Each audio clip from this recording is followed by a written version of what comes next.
Good evening, what's up. बहुत स्वागत आप सभी का।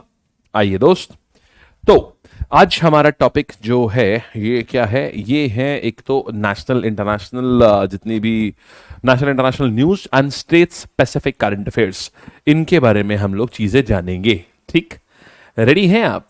बहुत बढ़िया। आप लोगों ने बढ़िया से रिवाइज करा ना जो चीजें हम लोग अभी डेली बेसिस पे जो अपनी चल रही हैं, उनको बस एक चीज ध्यान रखना यार, उनको ना रिवाइज करते रहना। उनको अगर आप रिवाइज कर रहे हो, क्योंकि होगा क्या ना, धीमे धीमे ना ये डेटा जो है ये धीमे धीमे अच्छा खासा क्वांटम में होता जाएगा। तो इट्स वेरी इंपॉर्टेंट कि ना हमको रिवीजन हमारा बहुत तगड़े लेवल पे हुआ, बहुत ही ज्यादा तगड़े लेवल पे, कि हमको सारी चीजें ना रिकॉल रहे। Main thing is not to study, main thing is to keep always those things in mind.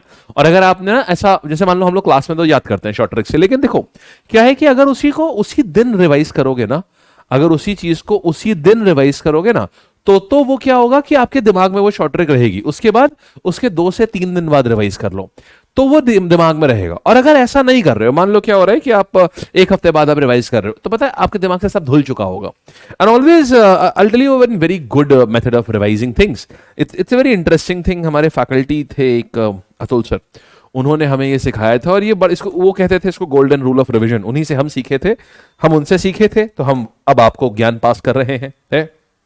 चलिए भाई, देखिए वो क्या होता है। उन्होंने बताया था कि जब भी ना आप रिवीजन शुरू करिए, आप हमेशा रिवीजन को ना पेज 1 से शुरू करिए, हमेशा ही। You always start the revision from page number 1। जब आप ऐसे यहां से चीज शुरू करते हो ना, हमेशा ही रिवीजन को पेज नंबर 1 से शुरू करिए। जब आप ऐसा करते हैं, और जैसे मान लीजिए आज आपकी कॉपी में लेते 30 पन्ने भरे हुए हैं, तो आप 1 से पढ़ो। पहले आप 1 से, मान लो आपने अभी तक, मान लीजिए आपका डे 1 था, तो आपने 1 से लेके 10 तक पढ़ लिए। फिर डे 2 में क्या किया गया, आपके पन्ना नंबर 15 तक आपको पढ़ा दिया गया। तो अब आप जब रिवाइज करोगे तो 1 से 15 पढ़ो। अगले दिन क्या हुआ, अब कॉपी में 1 से लेके 22 तक लिखा है, तो आप 1 से लेके 22 तक ही रिवाइज करो। फिर चौथे दिन क्या हुआ, पेज नंबर 22 से लेकर के आपको 40 तक पढ़ा दिया गया।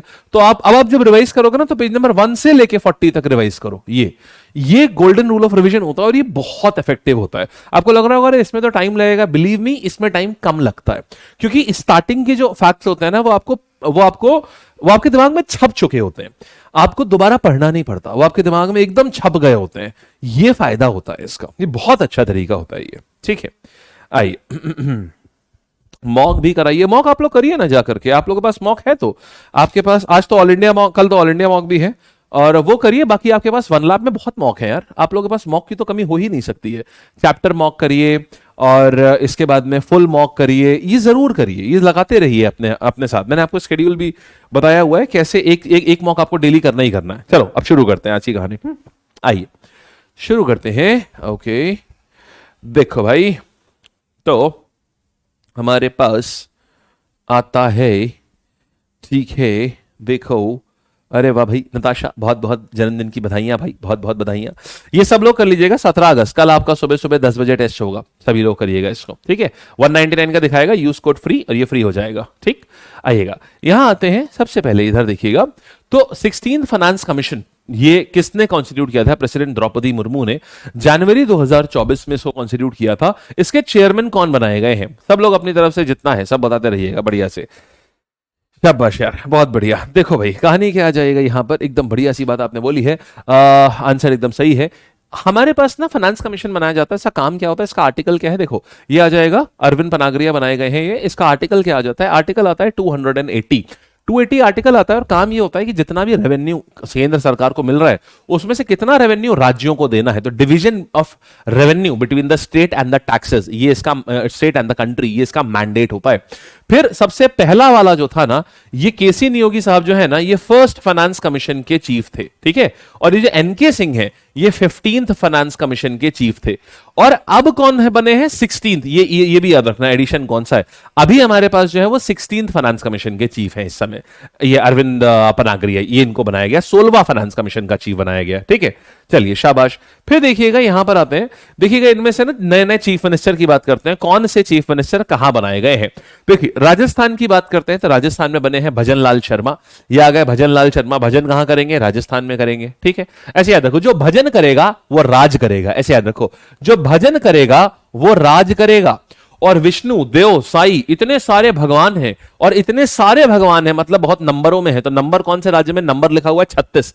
36 में भी नंबर लिखा हुआ है, देखो है ये 3 राज्य और 3 इसमें भी आता है 3 इसमें भी आता है, तो छत्तीसगढ़ हो गया। ठीक है, रेवत रेड्डी की बात करेंगे तो रेड्डी तो सरनेम ही आंध्र प्रदेश और तेलंगाना में फेमस है, तो यह आ जाएगा तेलंगाना, तो सी का आ जाएगा, ये आ जाएगा। और पीयू लालदोहोमा ये आ जाएगा, फिर मिजोरम आ जाएगा, यही बचा हमारे पास। तो ए का 4 है और ए का 4 है और बी का 1 है, सो ए का 4 एंड बी का 1, ये आ गया यार, यहां पर बी वाला हो जाएगा, है ना।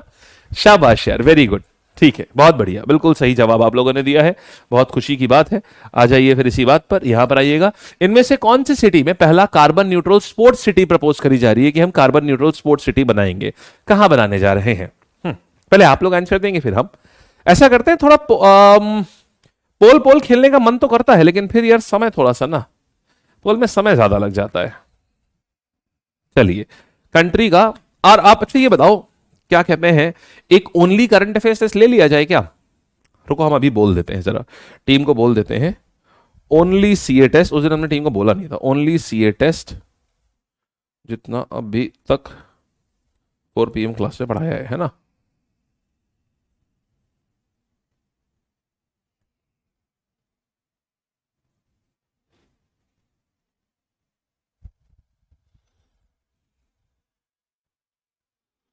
ये ऐसा करते हैं, संडे मॉर्निंग 10 बजे रखवाते हैं, चलेगा? संडे मॉर्निंग 10 बजे लगाते हैं, संडे मॉर्निंग 10 AM बोल दिया मैंने, अब हो जाएगा, ठीक है, चलेगा ना? आओ चलिए ठीक है। वल्लभ ऐड नहीं हुआ, सपोर्ट को बोल दो, कर देगा, support@yourclasses.in में डाल दो, आ जाएगा। अगर आपने अभी तक डाला भी हुआ है, नहीं हुआ है तो भी डाल दीजिए, आ जाएगा आपका, जो ऊपर आ जाएगा आपकी क्वेरी।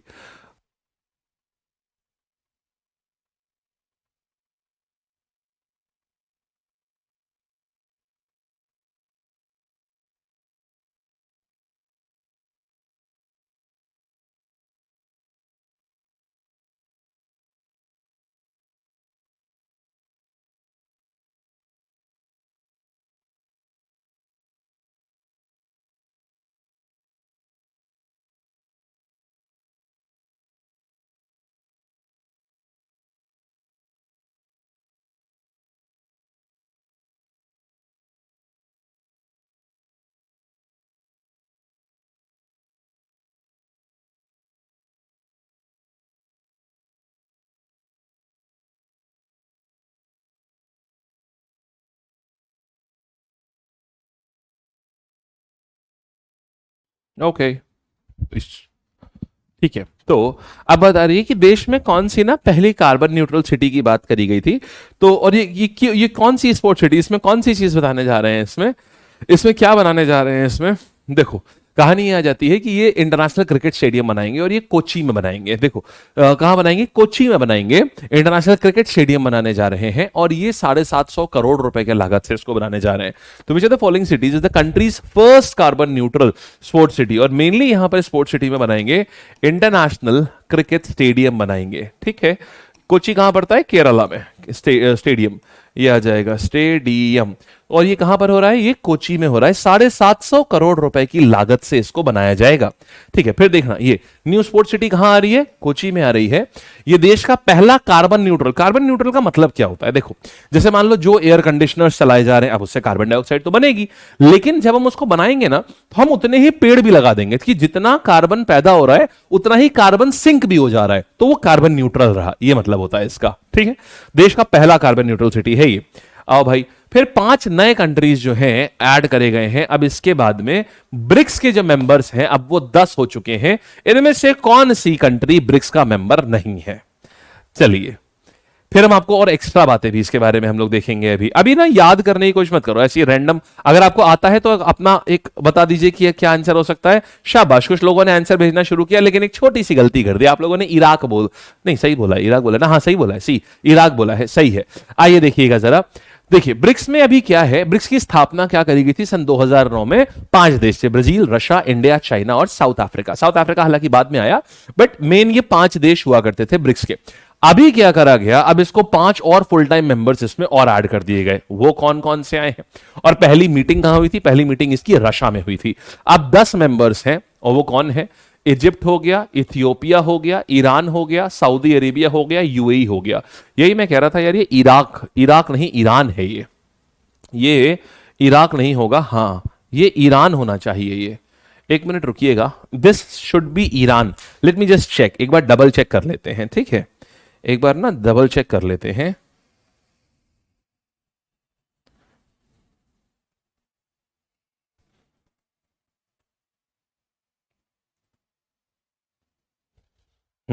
ईरान है, ये इराक नहीं है। ये क्या सामने सामने नोट, सामने सामने मैं अपने नोट्स में एक बार देख रहा हूं कि मेरे जो उस समय के नोट्स बनाए थे, न्यूज बनाई थी, न्यूज में क्या लिखा, यहां से लेके यहां तक गया ना, फिर कंफ्यूजन क्रिएट हो गया। एक मिनट यार, ईरान देख के आया हूं कि इराक देख करके आया हूं? इट इज ईरान, ये ईरान है यहां पर, इसकी जगह ईरान होना चाहिए। तो क्वेश्चन सही है, क्वेश्चन ने बोला बताओ कौन सा मेंबर नहीं है, और हमें बताना था यस ईरान जो है ये मेंबर नहीं, इराक नहीं मेंबर नहीं है, कि एक्चुअल में ईरान मेंबर है, ये है, ठीक है। क्वेश्चन सही है, क्वेश्चन में गलती नहीं, बस आपको सही चीज पता होनी चाहिए कि है क्या। तो ईरान मेंबर है, यहां पर क्या दिया है कि इराक, इराक से रिप्लेस कर दिया है, तो ईरान इज द मेंबर, ठीक है। तो गलत पूछा था, बताओ कौन मेंबर नहीं है, तो हाँ भाई इराक मेंबर नहीं है। अभी देखिएगा तो कौन कौन आया है, इजिप्ट हो गया, Ethiopia, Iran, Saudi Arabia, United Arab emirate, माने यूएई हो गया। आप देखोगे ना तो सारे के सारे वही गल्फ कंट्रीज हैं, यूएई भी हो गया, सऊदी भी हो गया, ये तो बाजू बाजू में है दोनों के दोनों, इजिप्ट भी इनके बाजू में है, ईरान मिला हुआ है, सारे के सारे देखिए ये सारे गल्फ कंट्रीज हो गई है। तो अब ये ब्रिक्स में ऐड कर देंगे, अब कुल मिलाकर के 10 मेंबर बॉडी हो गई है ये हमारी ब्रिक्स। इनमें से कौन से कंट्री 32वां मेंबर बन चुका है नेटो का? देखिए इस साल ना दो देशों को ऐड किया गया, एक ऐड करा गया है स्वीडन को और एक ऐड करा गया है फिनलैंड को। अब प्रश्न ये उठता है, एक इसमें से 31वां मेंबर है और एक 32वां मेंबर है, तो 32वां मेंबर इसमें से कौन सा है? शाबाश, बहुत बढ़िया आंसर, स्वीडन, स्वीट सी 32। स्वीडन जो है ये 32वां नंबर मेंबर है, और फिनलैंड जो है ये 31वां मेंबर है। नेटो की बात करें तो नेटो की जो स्थापना है, नेटो की जो स्थापना है ये 1949 में करी गई थी। और क्या कन्वेंशन था, मतलब ये जो बॉडीज होती है ना कहीं पर ये डिसाइड करी जाती हैं, तो ये वॉशिंगटन कन्वेंशन के तहत ये एग्जिस्टेंस में आया था। क्या बोलेंगे इसको? इसको कहते हैं हम वॉशिंगटन कन्वेंशन। अच्छा, फिर बात करते हैं कि यहां के जो चीफ है उनका नाम क्या है, यहां के चीफ का नाम क्या है? तो चीफ का नाम है मार्क रूट, मार्क रूट, ये यहां के चीफ का नाम आ जाएगा। बोलो सही है, ठीक, चलिए बढ़िया। फिर और आगे आते हैं, तो स्कैंडिनेवियन कंट्री है स्वीडन, इसने स्कैंडिनेवियन कंट्री है स्वीडन, इसने क्या किया है, ये 32वां नेशन होगा जो कि नेटो का मेंबर बनने जा रहा है। नेटो एक मिलिट्री अलायंस है जो यूएस और वेस्टर्न यूरोपियन कंट्रीज, ये तो आपको पता है ये सब क्या है। 1949 में इसकी स्थापना हुई है। इसकी कैपिटल कहां पर है? बेल्जियम, ब्रुसेल्स बेल्जियम में है। और फिनलैंड जो है ये 31वां बना है। तो हमने देखा है कि अभी कुल मिला के अब 32 मेंबर्स हो चुके हैं इसके। फिर फाउंडेशन चुन द कंट्रीज, पहला डिजिटल नेशनल आर्काइव्स म्यूजियम 6 फरवरी को यूनियन कल्चरल मिनिस्टर जी किशन रेड्डी ने करा था। तो नेशनल आर्काइव्स म्यूजियम का first digital national archives museum, जिसमें कि जितने भी पुराने हमारे दस्तावेज हैं उन सबको डिजिटाइज कर दिया जाएगा। कहां पर इसको डिजिटाइज किया जा रहा है? शाबाश यार, एक बहुत फेम, और ये इंडिया जहां ये किया जा रहा है ना, ये इंडिया का one of the biggest museum में से एक है।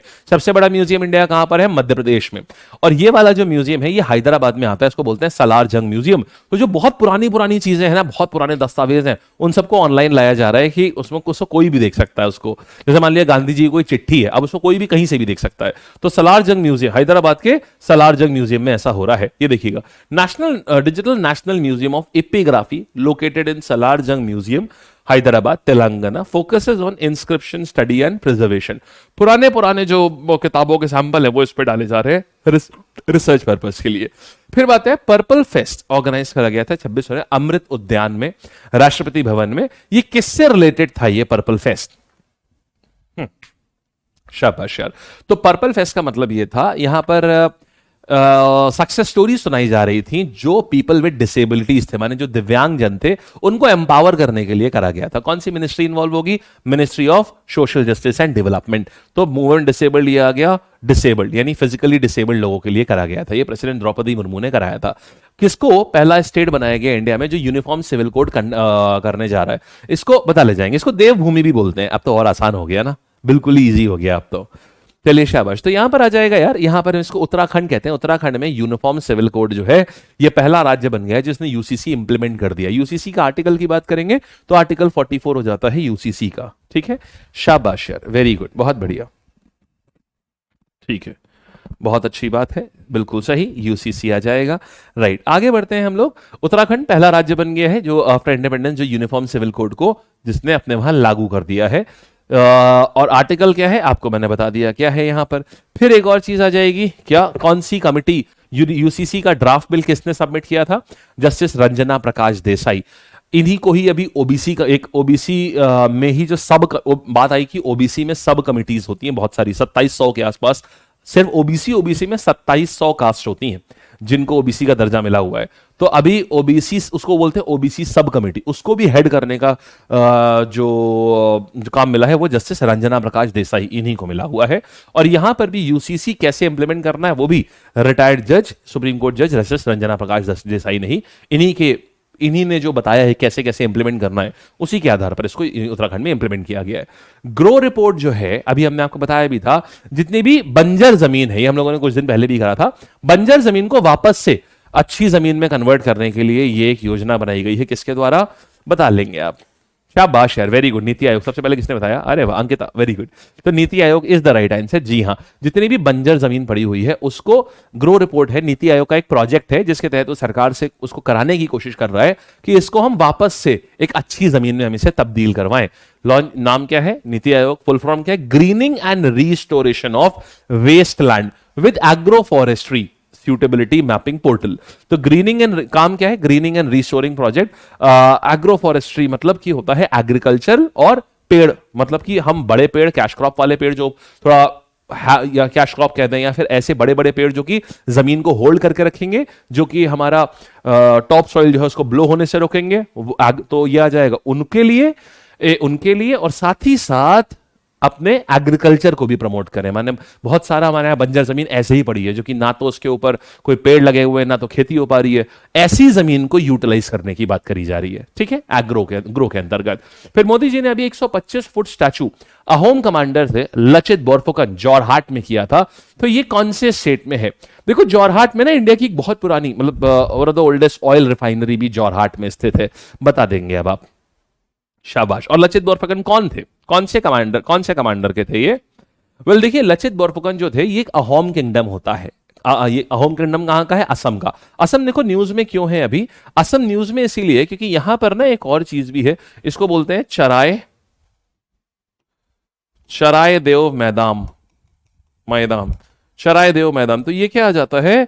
ये prime minister Narendra Modi unveiled 125 foot statue of Ahom commander Lachit Borphukan Jorhat में करा है। इट इज लोकेटेड इन, कहां लोकेटेड है ये असम में लोकेटेड है ये। ठीक है, ये असम में लोकेटेड था ये। चलिए और आगे आते हैं। चरायदेव मैदान हमने देखा, नेक्स्ट कहानी के ऊपर हम आते हैं। इतना तो देख लिया है, जोरहाट में हुआ है। और चरायदेव मैदान को अभी क्या किया गया है?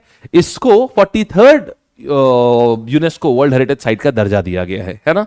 शाबाश यार, वेरी गुड। अच्छा, एक बैटल था, वो बैटल कौन सा था इसको बोलते हैं। क्यों ये फेमस इतने क्यों है? क्योंकि बैटल ऑफ सरायघाट ये हुआ था मुगल्स के साथ में अहोम किंगडम का। क्या था ये बैटल का नाम? क्या था? बैटल ऑफ, ध्यान से सुनना, उसका हिस्ट्री में पूछ ले। बैटल ऑफ सरायघाट कहां हुआ था ये? बैटल ऑफ सरायघाट हुआ था अहोम किंगडम और दूसरे कौन आ जाएंगे? अहोम किंगडम और मुगल्स के बीच में हुआ था ये बैटल। ये बहुत ब्रेवली लड़ा था लचित बोरफुकन ने, इसलिए इनका 125 फुट ऊंचा स्टैचू अनवील किया गया है। और आगे आते हैं, एक बार जरा पढ़िएगा जरा। लचित बोरफुकन कमांडर काउंसिलर थे अहोम किंगडम के, और 1671 में ये बैटल हुआ है। गाइस ये इंपॉर्टेंट होता है, हो सकता है ना इस बार हिस्ट्री में ये वाला बैटल पूछ ले। आप सोचो अरे यार ये तो हमने तो हिस्ट्री में हमें ये नहीं पढ़ाया गया था। Again as I said, it is not necessary कि हिस्ट्री से हिस्ट्री है, ऐसा भी हो सकता है करंट अफेयर से हिस्ट्री आ जाए। ठीक है, तो 1671 में ये बैटल ऑफ सरायघाट हुआ था। इसमें मुगल्स डिफीट हो गए थे, हार गए थे। 1671 की बात आ रही है, माने जाहिर सी बात है ये बैटल औरंगजेब के समय पर हुआ है। ठीक, चलिए यहां पर करिएगा जरा।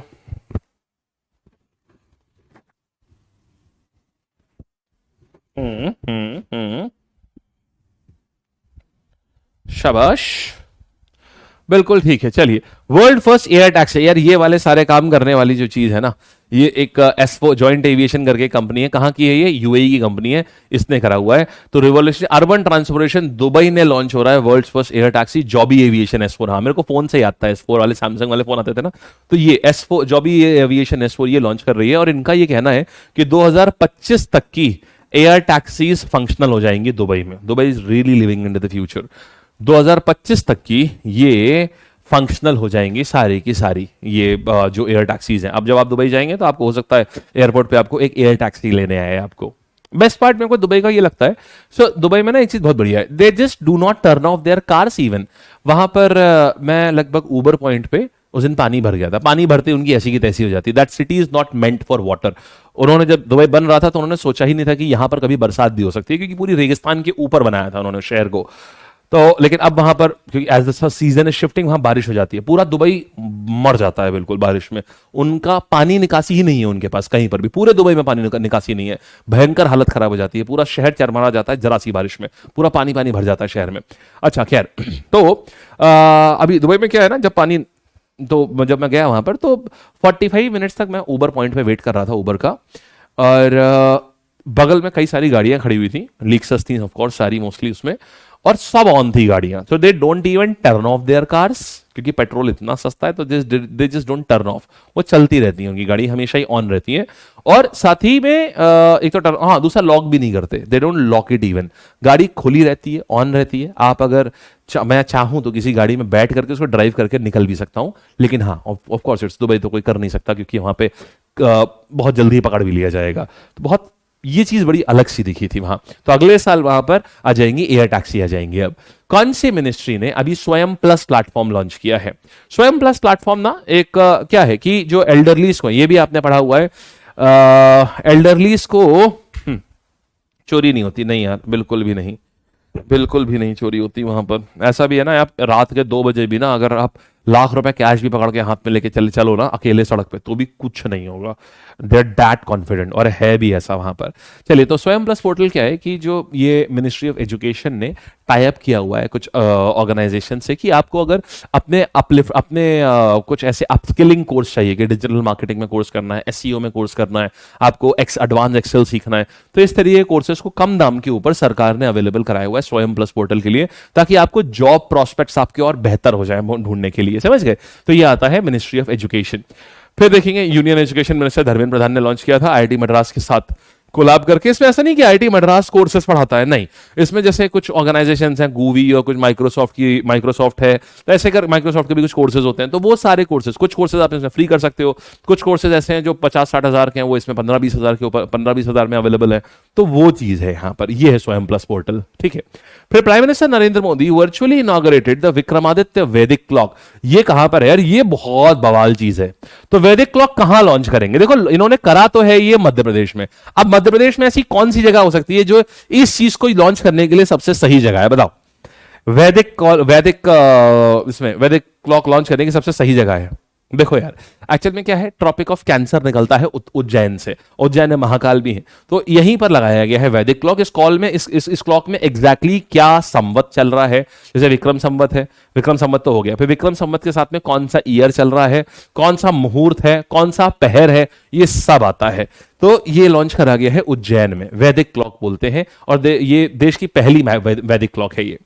आइए और आगे बढ़ जाते हैं। यहाँ पर घंटा घर जैसा इन्होंने बनाया हुआ है, बहुत अच्छा सा है, दिखाता हूं आपको, एक बार को दिखाता हूं ताकि लंबे समय तक ना दिमाग में रहेगा ये आपको। वैदिक क्लॉक उज्जैन, ये देखो, हाँ अब ये देखना, जैसे ये है तो महीना देखो, ये क्या है, ये हो गया माघ फाल्गुन। अरे यार ये ऐसे नहीं आएगा, खोलना ही पड़ेगा इसको। ये देखिएगा, वैदिक टाइम है 1528 और ये माघ फाल्गुन, सन चल रहा है 2080, और कृष्ण पक्ष का चतुर्थ है, आज डेट है कृष्ण पक्ष का, कृष्ण चतुर्थी है। तो माघ महीना फागुन 2080 कृष्ण पक्ष की चतुर्थी है, और टाइम हो रहा है 15:28। ये आ गया, समझ गए? तो ये है वैदिक कॉल। ये जीवाजी ऑब्जर्वेटरी वहां पर लगाई गई है उज्जैन के पास में, जंतर मंतर है वहां पर लगाया गया है ये। ठीक है, अब याद रहेगा। नेशनल यूथ पार्लियामेंट फेस्टिवल की बात कर रहे हैं। यूथ पार्लियामेंट फेस्टिवल क्या होता है, इसमें लोग ना अपने विचार रखते हैं, काफी बहुत अच्छी डिबेट होती है इसमें। तो इसमें कौन, हरियाणा का ही एक लड़का है यतिन भारत का दुग्गल, 12वीं तक के बच्चे होते हैं इसमें, यूथ पार्लियामेंट में ये जीता है, फर्स्ट प्राइज मिला है इसको, यतिन भारत दुग्गल को। तो ministry of youth affairs and sports organise करती है, एंड ये हरियाणा के हैं, ये फर्स्ट प्राइज मिला है इनको नेशनल यूथ पार्लियामेंट में। देन सेकंड थर्ड याद नहीं करना है, वैसे फर्स्ट ही काफी है, फर्स्ट ही याद कर लीजिए बस। हाँ, ये सब आप न्यूज आप लोग को रिकॉल हो रही होगी, हाँ यार ये सब तो पढ़ा हुआ लग रहा है ये सब तो। Who among the following has been chairman of the national schedule caste commission. देखो भाई, तो शेड्यूल कास्ट की बात हो रही है, ये क्या आ जाएंगे, ये आ जाएंगे किशोर मकवाना, ये आते हैं शेड्यूल कास्ट। हमने आपको ना शेड्यूल कास्ट, शेड्यूल ट्राइब और ओबीसी तीनों कमीशन के चेयरमैन आपको बताए थे, कुछ याद आ रहा है? चलिए एक बार तीनों रिवाइज कर लेते हैं, शेड्यूल कास्ट के भी देख लेते हैं, शेड्यूल ट्राइब के भी देख लेते हैं और ओबीसी के लिए भी देख लेते हैं। चलिए, तो शेड्यूल कास्ट की बात करेंगे तो आ जाएंगे किशोर मकवाना, ये आ जाएगा किशोर मकवाना, और ये एक कॉन्स्टिट्यूशनल कमीशन है, ये आ जाएगा किशोर मकवाना। एसटी माने कि शेड्यूल ट्राइब की बात करेंगे तो हाँ जी शाबाश, अंतर सिंह आर्या, वेरी गुड यार, अंतर सिंह आर्या आ जाएंगे शेड्यूल ट्राइब। यार एक तो ना जब लाइट नहीं होती है ना, सबसे बड़ी प्रॉब्लम है air conditioners, they do not work, and when air conditioners do not work तो इट बिकम्स बहुत ही sweaty to take the class. चलिए आते हैं यहां पर, देखते हैं भाई फिर तो हमारे पास क्या आया है, ये हमने देखा, यहां पर आएगा अंतर सिंह आर्या, ये आ गया अंतर सिंह आर्या, ये हो गया ठीक, अंतर सिंह आर्या आया। फिर ओबीसी की बात करेंगे, ओबीसी के कौन आ जाएंगे, आहिर, कौन आहिर, हंसराज गंगाराम आहिर, शाबाश यार बिल्कुल सही, आहिर, वेरी गुड यार, वेरी गुड, हंसराज गंगाराम आहिर, बहुत बढ़िया, शानदार।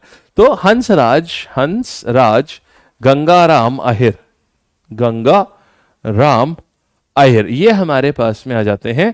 कुल मिलाकर ये एससी एसटी और ओबीसी के ये आ गए लोग, ठीक, नो नो नो नहीं, ठीक। अच्छा, कौन से अमेंडमेंट से इसको कौन सा अमेंडमेंट है जिससे एससी एसटी को ना अलग कर दिया गया था, एससी को अलग कर दिया गया था, एसटी को पहले था national commission for SC ST, फिर अलग अलग कमीशन बना दिए गए, नेशनल कमीशन फॉर एससी अलग और नेशनल कमीशन फॉर एसटी अलग। ये 89th अमेंडमेंट से हुआ था सन 2003 में। आओ, तो ये आ गया नेशनल कमीशन फॉर एससी, और कब हुआ था, आर्टिकल कौन सा है, ये आर्टिकल आ जाएगा 338, कब लाया गया है, 89th अमेंडमेंट है, 2003 में आया था ये, और आर्टिकल 338। एनसीएसटी में चेयरमैन, वाइस चेयरमैन और 3 एडिशनल मेंबर्स होते हैं, याद नहीं करना है, बस ये याद रखना है कि अलग अलग कर दिया गया था यहां पर। एससी एसटी किसके तहत, प्रधानमंत्री जन आरोग्य योजना के तहत लॉन्च हुआ था 23 सितंबर। वेरी इंपॉर्टेंट बात है, जो मैंने पॉइंट्स लिखे आप देखेंगे बहुत कम लिखे हैं, बट वही बहुत खास खास हैं, दिस इज वेरी इंपॉर्टेंट। अब इसमें क्या होता है, प्रधानमंत्री आयुष जन आरोग्य भारत के तहत आती है आयुष्मान भारत योजना।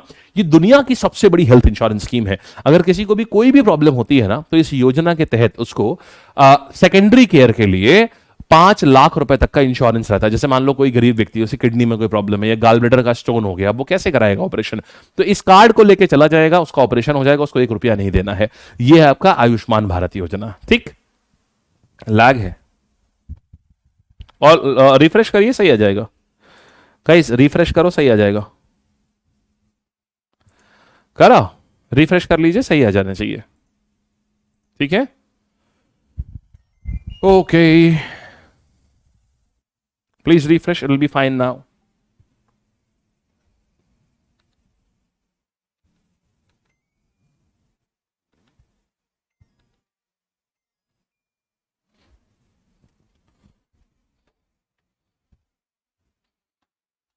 चलो भाई, तो यहां पर क्या था, कितने रुपए का कब लॉन्च हुआ है, 23 सितंबर 2018, और कितने रुपए तक का इसमें आप कर सकते हो, इसमें 5 लाख रुपीस तक का, 5 लाख रुपीस तक का आप यहां पर अपना मेडिक्लेम कर सकते हो अगर आप सेकेंडरी केयर के लिए, ठीक।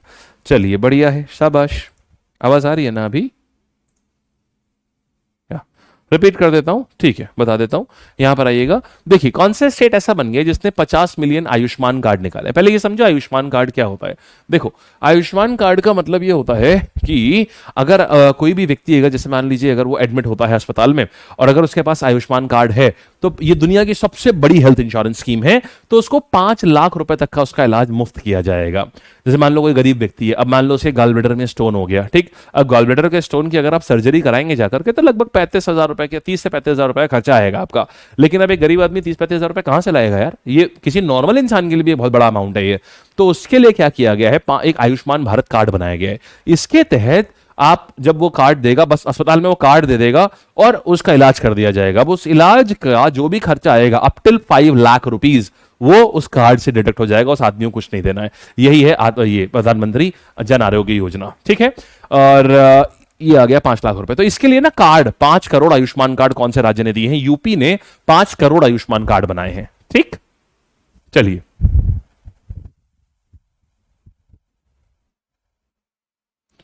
क्या इशू क्या है? कोई लाग नहीं है, इट्स ऑल गुड।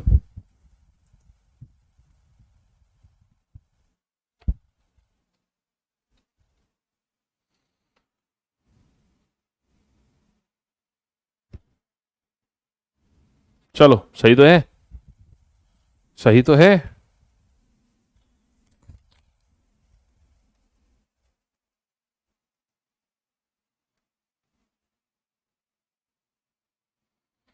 आइएगा। What about second part of awards and honours? Sunday को एक्स्ट्रा क्लास लगाएंगे, एक्स्ट्रा क्लास लगाए खत्म करेंगे, ठीक है। जो भी चीज़ है ना वो सेम डे ही खत्म होनी है। तो मतलब जो जैसा शेड्यूल है वैसी खत्म होनी है। तो संडे एक्स्ट्रा क्लास लगा करके उसको फिनिश ऑफ करेंगे। आइए, कौन सा ट्राइब है ग्रेट निकोबार में जो पहली बार रिसेंटली उसने नोट किया था? इससे पहले उसने वोटिंग ही नहीं करी थी और उस ट्राइब के मुश्किल से 7-8 लोग थे। उस ट्राइब के मुश्किल से 7-8 लोग थे और जिन्होंने ये वोट किया था। कौन सा ट्राइब आ जाएगा? ये अंडमान निकोबार का, ये पीवीटीजी में आता है, पर्टिकुलरली वल्नरेबल ट्राइबल ग्रुप। शाबाश, very good, Shompen is the right answer. तो ये अंडमान निकोबार का अंडमान निकोबार का है। अभी जो हमारे इलेक्शंस हुए थे उसमें सिर्फ इन 7 लोगों के लिए वहां पर एक वोटिंग मशीन लगाई गई थी, एक पोलिंग बूथ का इंतजाम किया गया था। तो देखिएगा, for the first time in Andaman Nicobar island 7 members of Shompen tribe, tribe का नाम क्या है? It is the Shompen tribe. इन्होंने अपने वोटिंग राइट्स एक्सरसाइज करे। लोकसभा सीट एक इनके वहां से थी उसके लिए। शोम्पेन ट्राइब एक पीवीटीजी है, पर्टिकुलरली वल्नरेबल ट्राइबल ग्रुप का मतलब होता है अति पिछड़ा, मतलब बहुत ही पिछड़ा ट्राइबल ग्रुप है ये। और अंडमान की बात करें तो यहाँ 6 मेन ट्राइब्स होते हैं। कौन? ये ग्रेट अंडमान हो गया, ओंगे, जारवा, सेंटिलेरी, शोम्पेन एंड निकोबारीज। ये इतने यहां पर मेन ट्राइब्स होते हैं, ठीक। आगे आते हैं। रिसेंटली पारादीप पोर्ट जो है ये बेस्ट पोर्ट बन गया कांडला पोर्ट को बीट करके। In terms of what? In terms of volume of cargo. आपने कितना वॉल्यूम ऑफ कार्गो हैंडल करा है उसको लेकर के ये बेस्ट पोर्ट बन गया था। तो ये पारादीप पोर्ट कहां आ जाता है? ये पारादीप पोर्ट आपका उड़ीसा में आएगा। अच्छा, मेजर पोर्ट्स की भी हम देख लेते हैं। ये कांडला पोर्ट कहां पर है? कांडला पोर्ट गुजरात में। मेजर पोर्ट्स देखते हैं कहां कहां पे है। सो पारादीप पोर्ट है उड़ीसा में। श्यामा प्रसाद मुखर्जी पोर्ट आ जाता है कोलकाता में, सबसे बड़ा पोर्ट है कोलकाता का ये। कांडला पोर्ट आ जाता है गुजरात में। कोचीन पोर्ट आता है केरला में और टूटीकोरिन तमिलनाडु में। ये इंपॉर्टेंट है, एसएससी में ना डायरेक्टली पोर्ट्स भी पूछता है। मतलब अभी फिलहाल तो देखो इधर 1-2 साल से नहीं आए, बट अभी तो क्योंकि स्टैटिक जीके का मतलब प्योर आर्ट एंड कल्चर ही है, बट उसके पहले आते थे। तो हो सकता है अभी भी कभी भी किसी छोटे एग्जाम में पूछ ले। सीजीएल में चांस कम है डायरेक्टली पूछने का, ठीक है। बढ़िया। तूतीकोरिन में ना लोग अक्सर कंफ्यूज हो जाते हैं कि आंध्र प्रदेश, केरला और तमिलनाडु के बीच में कंफ्यूज हो जाते हैं। टी से तमिलनाडु, टी से तूतीकोरिन, ऐसे याद रखो बस। फिर आओ, अच्छा आगे आते हैं। देन कचतीवू आइलैंड जो है रिसेंटली न्यूज में था, वो कहां पर, कौन सी, किसका पार्ट है? आप ये भी बताओ कचतीवू ना, आप ये भी बताओ कचतीवू क्यों न्यूज में था? मैं ये भी जानना चाहूंगा आपसे, रीजन क्या है? कारण क्या है? Why Katchatheevu was in news? हमने आपको पूरी कहानी बताई थी, हमने इसकी पूरी की पूरी कहानी बताई थी कचतीवू आइलैंड्स की, कि क्या कहानी थी। आप मुझे अगर ना ब्रीफ में भी बता दोगे तो भी चलेगा।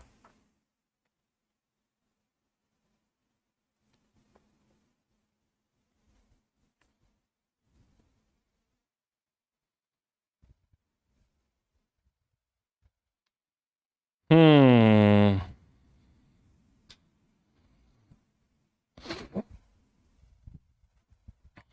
शाबाश शाबाश शाबाश।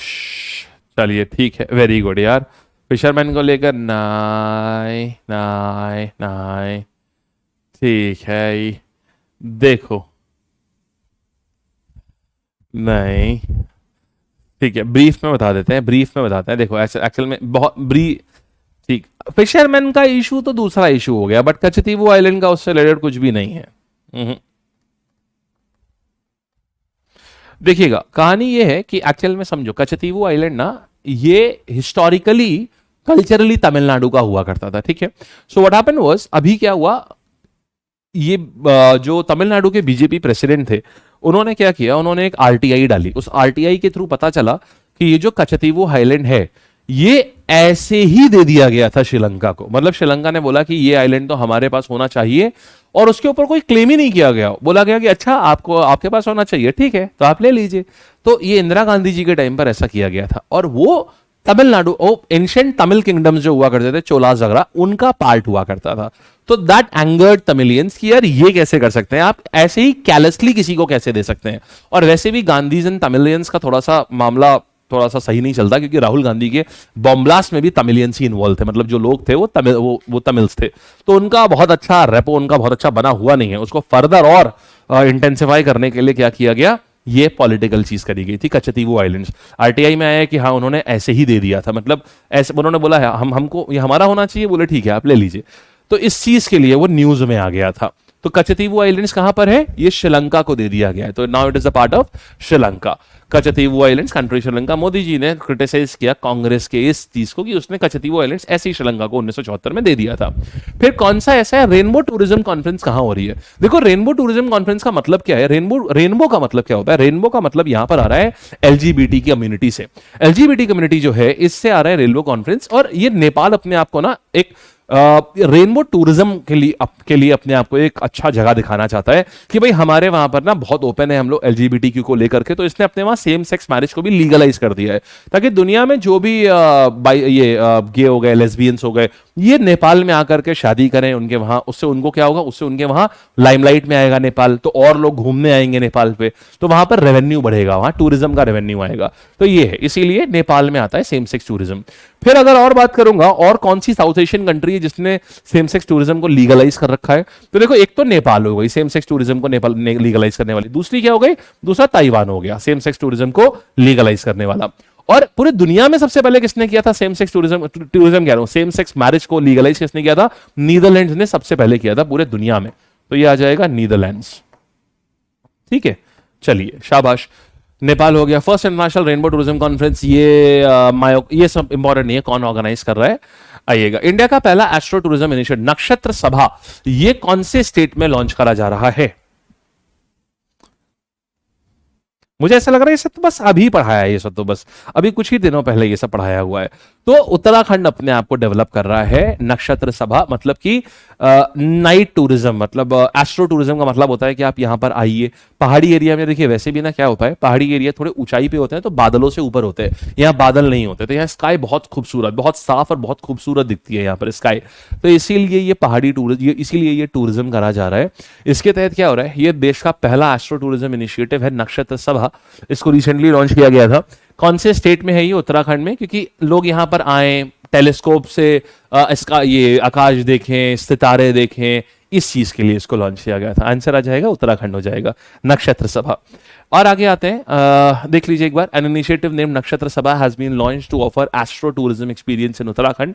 एम क्या है कि स्टार गेजिंग है, special solar observatory, astro photography, मतलब आप टेलीस्कोप के अंदर से फोटो लीजिए, आपको सूर्य के क्लोज फोटो मिलेगी, प्लैनेट्स की क्लोज फोटो मिलेगी, ये सारी चीजें। ठीक है, रिसेंटली बाम्बी बकेट कहां पर, देखिए अभी क्या हुआ था, नैनीताल में अभी आग लग गई थी, फॉरेस्ट फायर लग गई थी, तो उसको बुझाने के लिए फिर बाम्बी बकेट का यूज किया गया। बाम्बी बकेट एक स्पेशलाइज बकेट होती है जिसमें कि ना पानी को आसपास, जैसे नैनीताल में ताली ताल है, नैनीताल नाम क्यों पड़ा है नैनीताल, क्योंकि वहां 9 ताल है, 9 लेक्स है वहां पर। तो वहां से पानी भरा बाम्बी बकेट से, और बाम्बी बकेट को हेलीकॉप्टर से लेकर के और फॉरेस्ट फायर के ऊपर छोड़ दिया, तो उसने फॉरेस्ट फायर बुझाने में बहुत बड़ी मदद करी। तो यही बाम्बी बकेट कहां यूज हुई थी, उत्तराखंड में यूज हुई है। बाम्बी बकेट का काफी बड़ा नाम है, एग्जाम के लिए अच्छा क्वेश्चन बन सकता है इस बार ये। फिर ministry of skill development and entrepreneurship ने क्या करा, एमओयू साइन किया, किसके साथ में, 2 पायलट प्रोजेक्ट, ड्रोन दीदी स्कीम के साथ में पायलट प्रोजेक्ट करेंगे। अब ये ड्रोन दीदी स्कीम क्या है ये समझो, ये भी बड़ी अच्छी सी स्कीम है ये। देखो ड्रोन दीदी स्कीम क्या होती है कि आपको ना, हम हर पंचायत से एक महिला चुनेंगे, हर सेल्फ हेल्प ग्रुप से, इसमें तकरीबन 15,000 महिलाएं चुनी जाएंगी। और ये जो ग्रुप है महिंद्रा एंड महिंद्रा, ये इनको ना ड्रोन उड़ाने का उनको पूरा प्रैक्टिस दिखाएगा कि आप ड्रोन ऐसे उड़ाते हैं। फिर ड्रोन एक बार आप उन्हें उड़ाना सीख लिया, फिर क्या करेंगे, अब उन लोगों को ड्रोन दे दिया जाएगा। अब एक गांव में मान लो एक दीदी को ड्रोन चलाना आता है और उनको ड्रोन दे दिया गया। अब क्या होगा, किसी किसान को अपने वहां मान लो नैनो यूरिया डालनी है अपने पूरे उसके ऊपर, अपने पूरे खेत में नैनो यूरिया डालनी है, तो नैनो यूरिया स्प्रे होती है ड्रोन से।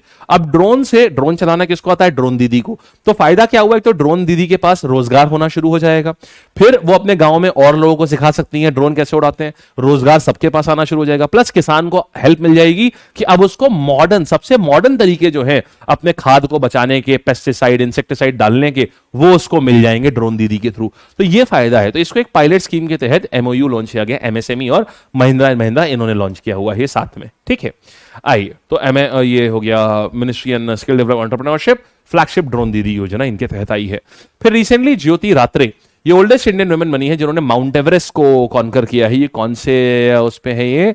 ये कौन से, देखिए मात्रे रात्रे, ये सारे कौन से उस पे आ जाते हैं? ये सारे के सारे आते हैं, ऐसा सरनेम मात्रे रात्रे, ये सारे के सारे आते हैं आपके महाराष्ट्र के सरनेम होते हैं, नाम से ही पता चल रहा है। अच्छा, न्यूज ये भी आ सकती है, बताइए ओल्डेस्ट वुमेन कौन है जिन्होंने माउंट एवरेस्ट को कॉन्कर किया है? आंसर आ जाएगा ज्योति रात्रे। ये 50+ है, इनकी एज 50 साल से ज्यादा है और इन्होंने माउंट एवरेस्ट को कॉन्कर किया है। शाबाश। तो 55 ईयर की है ये, 55 ईयर ओल्ड एंटरप्रेन्योर है मध्य प्रदेश से। ज्योति रात्रे मध्य प्रदेश में कब से रहने लगी भाई? एक मिनट रुकिएगा यार, ज्योति रात्रे मध्य प्रदेश से कब आ गई?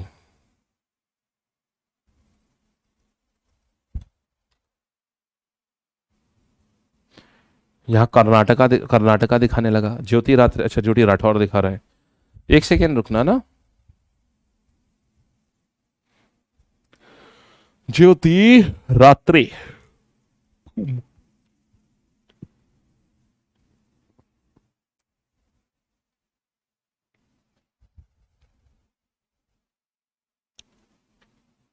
Yes it is Madhya Pradesh only, ये मध्य प्रदेश ही है। We have to make an edit here. She is not from Maharashtra. I remembered it Maharashtra. हमको ये महाराष्ट्र ही याद था. It's good that we corrected it at the right time. It is Madhya Pradesh. तो ज्योति रात्रे जो है, अब इसको याद करना है तो इसको कैसे याद करेंगे? मध्य रात्रि, हम कैसे बोलते हैं ना, मध्य रात्रि। तो मध्य माने हो गया मध्य प्रदेश और रात्रि तो यहां लिखा ही हुआ है, रात्रि लिखा है। तो ज्योति रात्रि, कैसी रात्रि? मध्य रात्रि। तो मध्य माने मध्य प्रदेश और रात्रि हो गया। ठीक है, चलिए आगे आते हैं। तो 55 साल की है ये, मध्य प्रदेश से, और इन्होंने माउंट एवरेस्ट चढ़ लिया। बड़ी बात है यार, 55 साल पे सोचिए आप, जैसे जैसे एज बढ़ेगी ना, एंथुजियाज्म और एनर्जी जो है और वो कम होता है, डर बढ़ता है। और 55 साल की उम्र में एवरेस्ट चढ़ जाना बहुत बड़ी बात है। आप अभी किसी बहुत बड़े चोटी पे आप अभी गए नहीं होंगे, अगर आप जाएंगे ना तो आपको पता चलेगा हवाएं भी ऐसी चलती है ना कि सिर्फ हवाओं से ही आपके दिल में खौफ आ जाएगा। इतनी ज्यादा डरावनी हवाएं चलती हैं हाई एल्टीट्यूड में, बहुत ही भयंकर हवाएं आपको, और कुछ नहीं, मतलब वो इतनी स्पीड में चलती हैं और पहाड़ों से आवाज आती रहती है। So when they blow, just सीटी होती है ना, तो वो नेचर की सीटी होती है, और नेचर की सीटी बहुत खतरनाक होती है। सुनने में इतनी वाइल्ड सी लगेगी, इतनी ईरी सी लगेगी, बट तो मैं तो मतलब बहुत ऊपर तो नहीं गया हूं, बट 3 से 4 हजार मीटर तक गया हूं। 3,000 मीटर पे, 3,500 मीटर तक हम गए हुए हैं। 3,500 4,000 मीटर पे ही इतनी भयंकर हवाएं चलती हैं। आई कैन ओनली इमेजिन कि 8,000 मीटर पे क्या होता होगा। आओ, तेनजिंग नोगे ये पहले थे माउंट एवरेस्ट पे चढ़ने वाले। एडमंड हिलेरी ये भी पहले थे, ये दोनों लोग सबसे पहली बार चढ़े थे। फिर आपको ये याद नहीं करना है, ये याद करना है सबसे पहले भारत से कौन बड़ी चढ़ी थी? बछेंद्री पाल। संतोष यादव कौन है? जो 2 बार, ऐसी महिला जो 2 बार माउंट एवरेस्ट चढ़ चुकी हैं। पियाली बसक ऐसी हैं जो बिना ऑक्सीजन के माउंट एवरेस्ट चढ़ गई हैं। भाई गजब है। अरुणिमा सिन्हा पहली एम्प्यूटी, इनका पैर कटा हुआ था और तब इन्होंने माउंट एवरेस्ट चढ़ा था। ये हो गई अरुणिमा सिन्हा। ठीक, आओ, हाँ ठीक, चलिए बढ़िया, आगे आते। फिर चैंग E6 मिशन। अब ये क्या है यार? देखो नाम से भी पता चल रहा होगा यार, ये चैंग E6 मिशन किस चीज के लिए और ये है क्या? नाम से ही आप इसको अच्छा खासा जान पा रहे होंगे। कहानी क्या है मेनली इनकी, जैसे हमने ना साउथ साइड में, जैसे हमने ना अपना लैंडर हमने लैंड कराया अभी चंद्रयान मिशन पे, तो इन्होंने बोला अच्छा तुमने कराया हम भी कराएंगे। तो अब इन्होंने क्या किया, इन्होंने भी बोला कि हम मून का जो फार साइड है वहां अपना लैंडर लैंड कराएंगे और वहां से हम सैंपल लेकर के आएंगे। जब इंडिया ने लैंड किया था, India was the only country जो साउथ पोल साइड में लैंड कर पाई थी। अब चाइना भी चला गया उसके बाद। चैंग E6 मिशन चाइना का मिशन है जो मून के साउथ साइड में जाकर के वहां से सैंपल लेकर के आएगा। ठीक है, फिर आगे आते हैं। रिसेंटली गेमिंग वीजा किसने लॉन्च किया है कि वो अपने वहां पर गेमिंग वीजा 3 साल के लिए गेमिंग वीजा लगा रहा है? देखो यार, ये लॉन्च किया है दुबई ने। दुबई का क्या है ना कि दुबई की इकोनॉमी ऑयल पे चलती थी, बट अब ऑयल जो है वो खत्म हो रहा है धीमे धीमे। लोग भी ना नॉन रिन्यूएबल से रिन्यूएबल एनर्जी की तरफ आ रहे हैं, तो अब वो अपना जितना भी टूरिज्म है, जितना भी अपना इकोनॉमी है, वो शिफ्ट कर रहे हैं किसके ऊपर? टूरिज्म के ऊपर और गेमिंग के ऊपर, इन चीजों के ऊपर शिफ्ट कर रहे हैं। तो दुबई दे रहा है कि अगर आपने कभी भी, आपको गेमिंग में कोई भी एक्सपीरियंस है गेम बनाने का, तो हमारे वहां रहिए आकर के 3 साल का वीजा लीजिए और गेम डेवलपमेंट में पार्टिसिपेट करिए। तो ये गेमिंग वीजा आ गया ये, ठीक है। या दुबई अपने आप को एक major e sport destination develop करना चाहता है। फिर बात करेंगे, रिसेंटली इंडिया और किसने एक अग्रीमेंट साइन किया है चाबहार पोर्ट 10 साल चलाने के लिए। तो देखिए ये जो अग्रीमेंट है 2015 में साइन किया गया था 2025 तक की। अब ये अग्रीमेंट को फिर से रिन्यू कर दिया गया है। ये है चाबहार पोर्ट, भारत और ईरान के बीच में है ये। चाबहार पोर्ट हमारे लिए बहुत ज्यादा जरूरी है, क्योंकि देखो हमको ना इससे एक्सेस मिलता है, हमको अफगानिस्तान में सामान बेचने का और जो सेंट्रल एशिया है इन सब जगह पर सामान बेचने का। क्योंकि ये जो रास्ता था हम प्राचीन काल से यूज करते थे, लेकिन प्राचीन काल से जो रास्ता हम यूज करते थे वो पाकिस्तान वाला यूज करते थे। अब क्योंकि वहां पाकिस्तान बन गया है तो वो तो हमें जाने देंगे नहीं, तो इसीलिए क्या है, अब हमको एक नया रास्ता चाहिए था। तो पाकिस्तान के थ्रू रास्ता हमें मिल नहीं सकता, तो हम ईरान के थ्रू जानते हैं। इसलिए हमारे लिए चाबहार पोर्ट बहुत ज्यादा जरूरी है, क्योंकि इससे हमको ये पूरा हमारा गेटवे टू सेंट्रल एशिया है चाबहार पोर्ट, समझे। इसलिए ईरान का ये पोर्ट हमारे लिए बहुत जरूरी है। तो अब हमने 10 साल के लिए फिर रिन्यू कर दिया है इसको। तो इंडिया और ईरान ने 10 साल का कॉन्ट्रैक्ट साइन किया है चाबहार पोर्ट ऑपरेशन के लिए। आइएगा, कौन से लोकसभा कॉन्स्टिट्यूएंसी में नोटा जो है हाईएस्ट वोट्स रिकॉर्ड करें, लगभग 2,12,000 के आसपास थे ये, 2 लाख से ऊपर थे ये इंदौर में हुआ है दोस्त।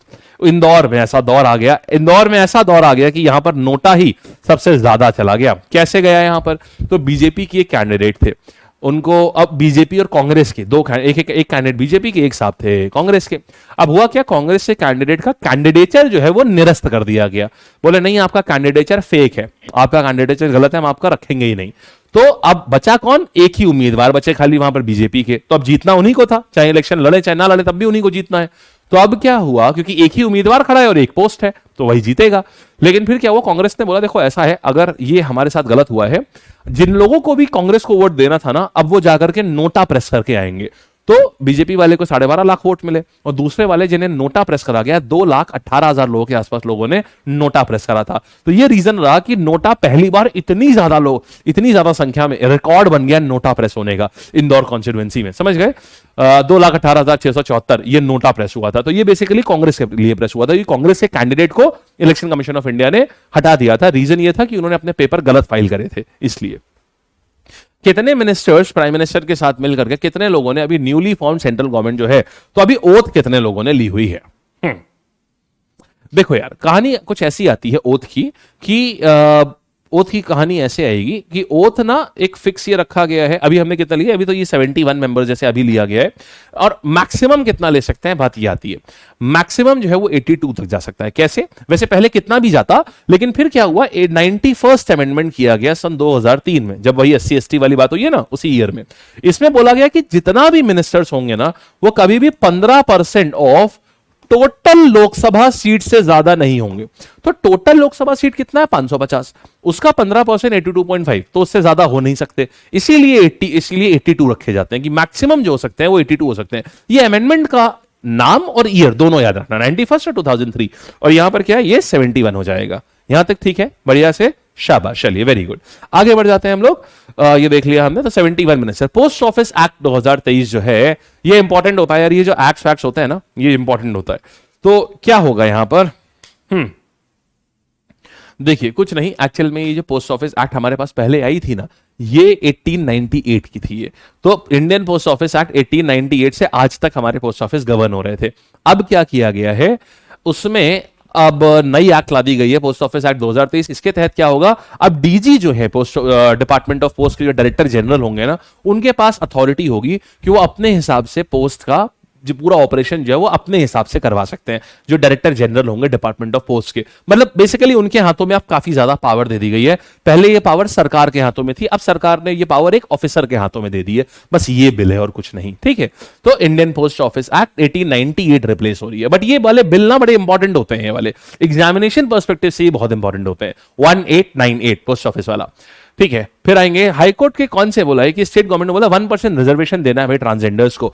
तो ये जो है ये कलकत्ता हाईकोर्ट ने बोला है कि जितने भी ऐसे कैसे याद रखोगे, देखो वन इस समय सबसे नंबर 1 हाईलाइट पे कौन सा राज्य चल रहा है, वेस्ट बंगाल चल रहा है। कोलकाता में जो ये मेडिकल कॉलेज में जो वो रेप केस हुआ है, तो कोलकाता में इस समय वो नंबर 1 पे चल रहा है, मतलब number 1 in terms of highlight में। तो वहीं से आप देख लो, ऐसे ही आप इससे आ जाएगा। तो यहां पर 1% रिजर्वेशन कहां पर हुआ है, 1% रिजर्वेशन कहां आ रहा है, ये कलकत्ता हाईकोर्ट ने दिया हुआ है। एंड वेस्ट बंगाल हो जाएगा ये पब्लिक रिजर्वेशंस में ट्रांसजेंडर्स को। अंबुबाची मेला जो है वो कौन से राज्य में ऑर्गेनाइज किया जाएगा। अंबुबाची मेला देखो कौन से महीने में होता है। अंबुबाची मेला जो है ना ये जून में होता है, जून में होता है अंबुबाची मेला। और किन देवी के लिए किया जाता है, ये कामाख्या। यार ये बहुत इंपॉर्टेंट है, एक सवाल पूछा गया था पिछले साल, बताओ अंबुबाची मेला कब होता है, तो जून में होता है। मां कामाख्या देवी के लिए किया जाता है, मां कामाख्या देवी के लिए होता है ये। और ये जो है मां कामाख्या देवी हो गया, अंबुबाची हो गया। हाँ, फिर ये कहां पर इनका जो मंदिर है वो कौन सी हिल्स में है, इनको नीलांचल हिल्स कहते हैं। तो ये जो मंदिर है इनको नीलांचल हिल्स में कहते हैं कि ये मंदिर नीलांचल हिल्स में बसा हुआ है। ये आ गया। अच्छा, इसके बाद क्या करेंगे, नीलांचल हिल्स हमने देख लिया है। नेक्स्ट हम क्या करेंगे यहां पर फॉलोइंग स्टेट, नीलांचल हिल्स हो गया। कौन सी नदी यहां बहती है, इसके पीछे से ब्रह्मपुत्रा नदी बहती है। चलिए, तो पंजाब, उड़ीसा, मध्य प्रदेश, असम। अंबुबाची मेला कौन सा कहां पर ऑर्गेनाइज हो रहा है, अंबुबाची मेला जो है ये ऑर्गेनाइज किया जा रहा है असम में, होता है गुवाहाटी में। ठीक है, तो goddess Kamakhya, bleeding goddess, menstruating goddess बोलते हैं इनको। इनमें से कौन सी सिटीज को वर्ल्ड क्राफ्ट सिटी, यार 2 शहर हैं ऐसे जिनको वर्ल्ड क्राफ्ट सिटी, क्या हिंदी मंथ आता है, हिंदी मंथ इसका नहीं आएगा यार। हाँ, तो यस, उसको महाकुंभ ऑफ ईस्ट भी बोलते हैं। वेरी गुड, अंबुबाची को महाकुंभ ऑफ ईस्ट भी बोलते हैं। अच्छा, यहां पे देखो श्रीनगर एंड जयपुर को यूनेस्को ने क्या किया है, सुनना। बोलेगा बताओ वर्ल्ड क्राफ्ट सिटी के नाम पर बताओ कौन है। देखो ये हमने आपको यूनेस्को में भी कराया था हमने शायद आपको। तो क्राफ्ट सिटी के तौर पर क्या आ जाएगा, वर्ल्ड क्राफ्ट सिटी का टैग किसको मिला हुआ है, ये आपका श्रीनगर और जयपुर को मिला हुआ है। ठीक है, चलिए बढ़िया कर रहे हैं अभी। फिर आएंगे आगे, श्रीनगर 4th इंडियन सिटी है जिसको वर्ल्ड क्राफ्ट सिटी मिला हुआ है, श्रीनगर को मिला है, जयपुर को मिला हुआ है अभी। 2025 जो है international year of science and technology, कौन डिक्लेयर करेगा इंटरनेशनल ईयर। जैसे देखो 2024 जो है, 2023 जो था इंटरनेशनल ईयर ऑफ मिलेट्स था, 2024 जो है वो इंटरनेशनल ईयर ऑफ कैमेलिड्स था। अब बात आती है international year of science and tech कौन आ जाएगा, ये डिक्लेयर करने वाला कौन सा आ जाएगा, यूएन डिक्लेयर करता है पूरे देश में। 2023 था इंटरनेशनल ईयर ऑफ मिलेट्स, 2024 चल रहा है इंटरनेशनल ईयर ऑफ कैमेलिड्स, मतलब ये है कैमल वाला, कैमेलिड्स। ठीक है, और 2026 जो है वो आ जाएगा इंटरनेशनल ईयर ऑफ 2025 जो है साइंस एंड टेक, ये यूएन डिक्लेयर करता है, चाहे कोई भी हो, 23, 24, 25 कोई भी हो, सब यूएन ही डिक्लेयर करता है, हर साल एक चीज को बोलता है। ठीक है, international year of quantum science and technology 2025 को बोलने जा रहा है, international quantum science and technology. और यूएन की बात करें तो 24 अक्टूबर वर्ल्ड वॉर 2 के बाद में इसकी स्थापना करी गई थी पीस मेंटेन करने के लिए। फिर कौन सी कंट्री ने एफएटीएफ की ग्रे लिस्ट से हटा दिया गया है। एफएटीएफ का ग्रे लिस्ट क्या होता है कि जो भी कंट्रीज डायरेक्टली या इनडायरेक्टली टेरर फंडिंग में इन्वॉल्व होती हैं या अपने वहां पर टेरर फंडिंग को रोकने के लिए कोई काम नहीं करती हैं, उनको ग्रे लिस्ट में डाल दिया जाता है ताकि बाकी जो बड़ी मल्टीनेशनल कंपनीज हैं वो अपना बिजनेस उनके साथ ना करें। मतलब वही बात है कि ये इंसान पैसे का गंदा इस्तेमाल करता है, इसको कोई अपने पैसे मत दो, बस ये वाला एक स्टेटमेंट हो गया ये। तो एफएटीएफ काम करती है। तो एफएटीएफ ने अभी कौन सी कंट्री को रिसेंटली ग्रे लिस्ट से रिमूव किया है, ये टर्की को रिमूव किया है। टर्की ग्रे लिस्ट में था, अभी रिसेंट कंट्री जो रिमूव हुई है दैट इज टर्की को ग्रे लिस्ट से रिमूव किया गया है। और एफएटीएफ की एक चीज और बताना अच्छा, इसके हेडक्वार्टर्स कहां है और इसका फॉर्मेशन कब हो रहा है। जैसे नेटो का फॉर्मेशन इंपॉर्टेंट है ना 1949, वैसे एफएटीएफ का भी इंपॉर्टेंट है और इसके हेडक्वार्टर्स भी इंपॉर्टेंट है। तो इसका स्थापना आता है 1989 में, हेडक्वार्टर्स है पेरिस में इसके एफएटीएफ के। ये देखिएगा, financial action task force established in 1988, headquartered in Paris, ये आ जाएगा। कौन से कंट्री ने 3D होलोग्राम टेक्नोलॉजी के साथ में अपने बैंक नोट्स इशू करे हैं जिनको की स्थापना लगभग असंभव है।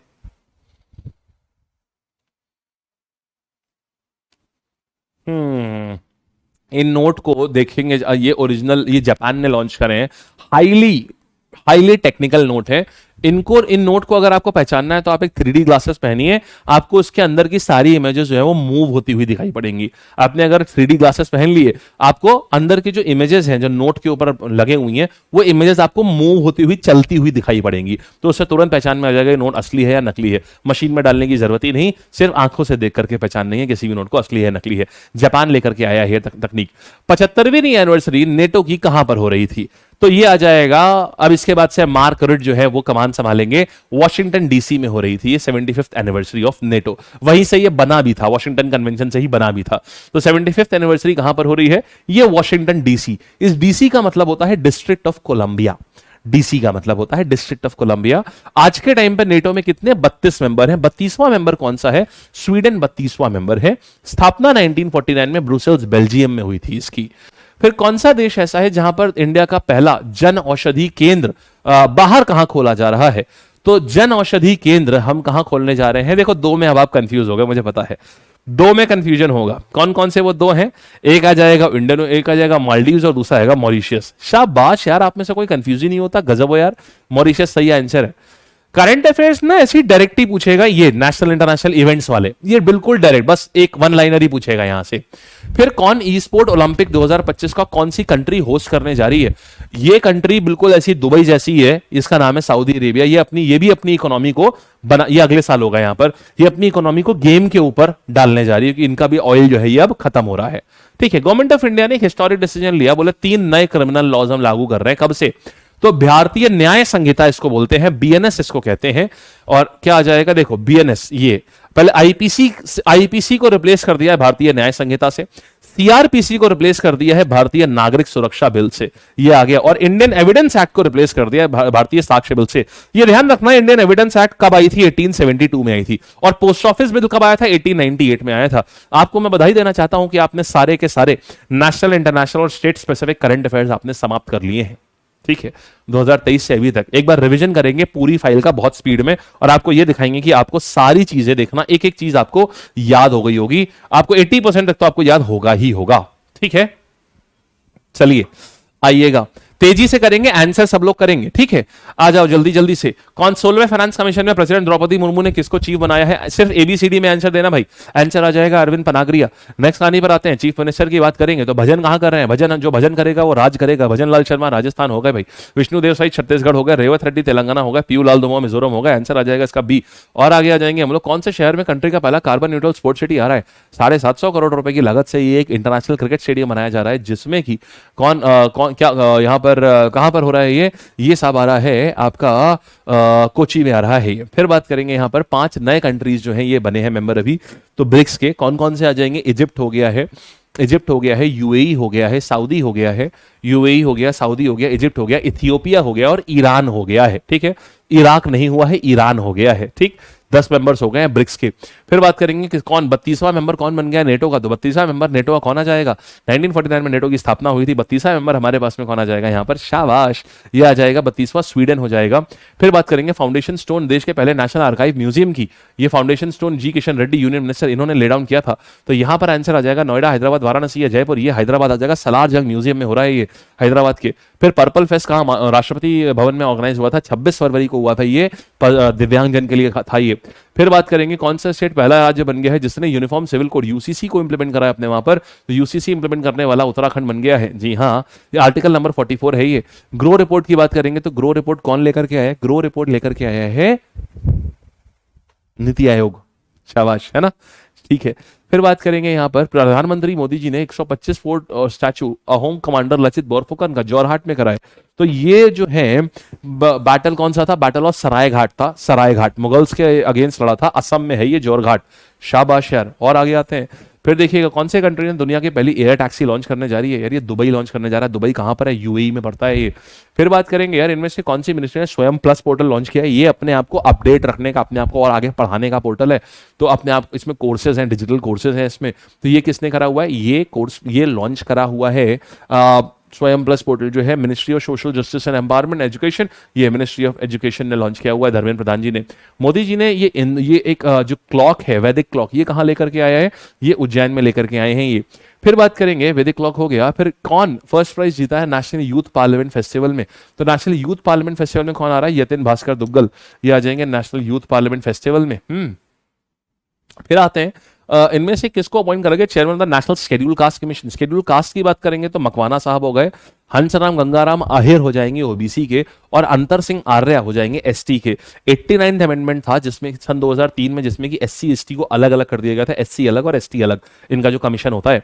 फिर बात करेंगे कौन सा स्टेट 50 मिलियन आयुष्मान कार्ड, मतलब 5 करोड़ आयुष्मान कार्ड किसने बांटे हैं अभी, ये यूपी ने बांटे हैं। फिर बात करेंगे यहाँ पर कौन सा ट्राइब है ग्रेट निकोबार का जहां पर वोटिंग करी जा रही है, इसके लिए पहला बार जिसने वोटिंग करी है ये शोम्पेन ट्राइब है जिसने पहली बार वोटिंग करी है। 6 प्रकार के ट्राइब्स होते हैं यहाँ पर। फिर पारादीप पोर्ट कहां पर, ये सबसे बड़ा वॉल्यूम हैंडलिंग में सबसे बड़ा पोर्ट बन गया था अभी, तो पारादीप पोर्ट कहां पर है, पारादीप पोर्ट हमारे पास में आ जाता है, पारादीप पोर्ट हमारे पास में आएगा ये उड़ीसा में।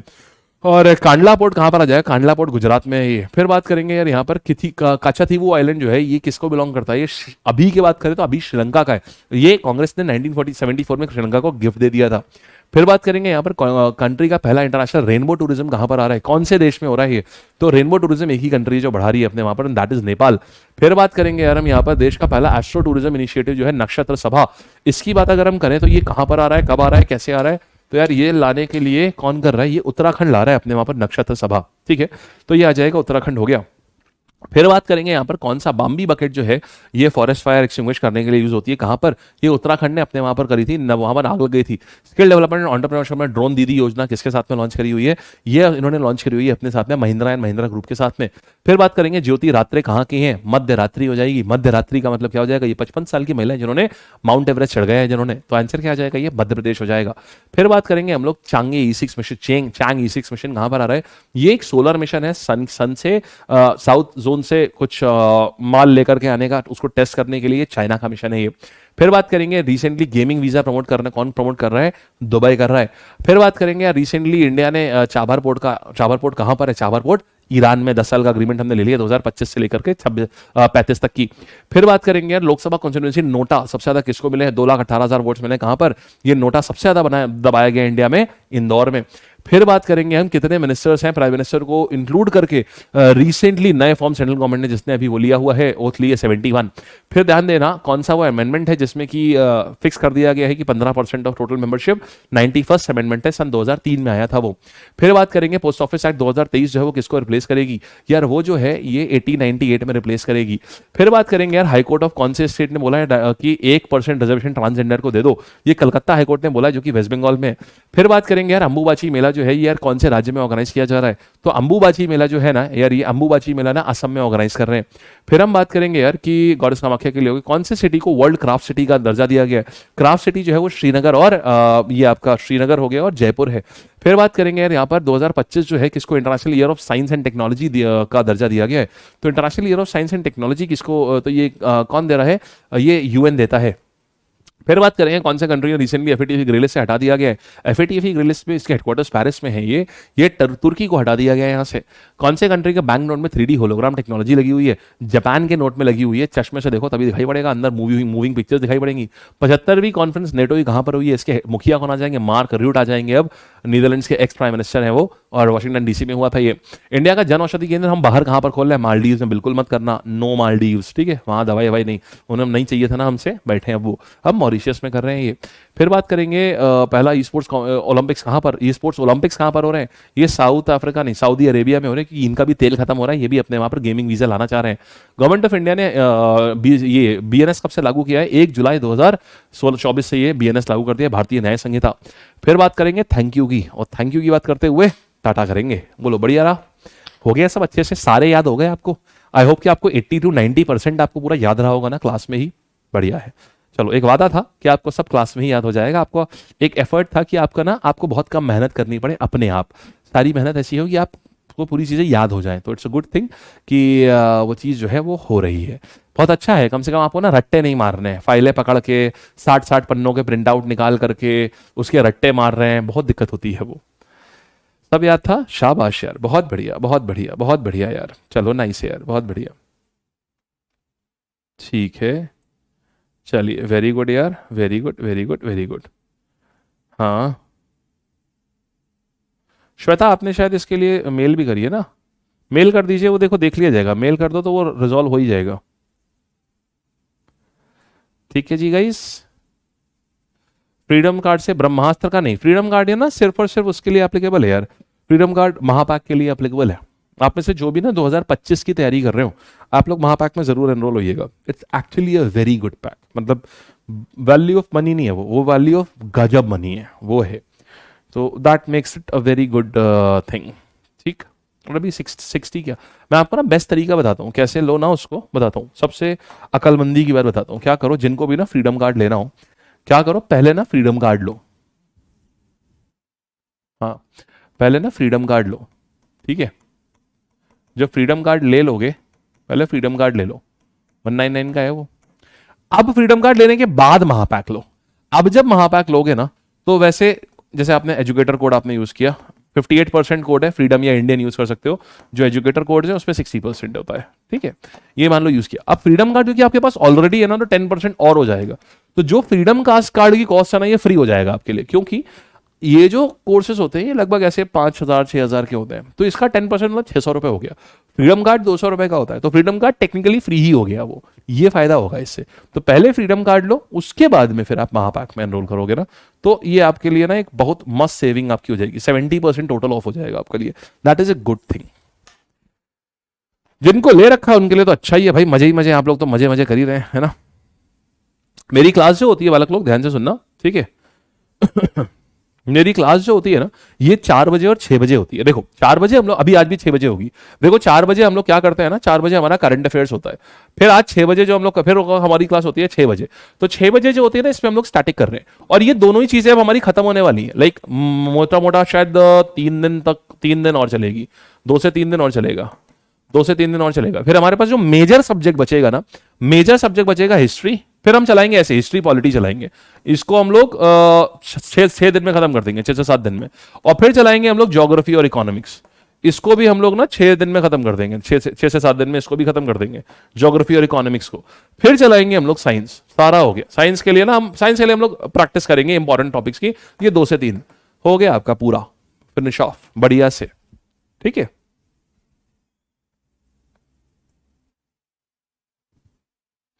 आराध्या बिल्कुल अलग है। प्रिंटेड बुक्स का कंटेंट ना ई बुक से बिल्कुल अलग है। E books is entirely different thing. Printed books इसलिए होती है कि आपको मतलब स्क्रीन देखनी नहीं है, बस आपको क्लास पढ़नी है। फिर आपको स्क्रीन नहीं देखनी है, फिर आपको अपना पढ़ाई करना है आपको बस उनके साथ में, इसके लिए है, ठीक है। चलिए, वैष्णवी कितने आ रहे हैं? आ गया होगा। Okay ji, thank you ji. Existing महापैक की वैलिडिटी जैसे हाँ हो जाएगी, यस। एग्जिस्टिंग महापैक वाले जो लर्नर्स है ना, वो अगर फ्रीडम कार्ड लेते हो ना, तो उन आपकी भी वैलिडिटी वैलिडिटी जब आप फ्रीडम कार्ड लोगे ना, तो तुरंत नहीं बढ़ेगी। 3 दिन का मतलब 72 आवर्स के अंदर वो अपने आप ही बढ़ जाएगी आपकी, ठीक है। So don't worry. चलो बाय करते हैं, ठीक।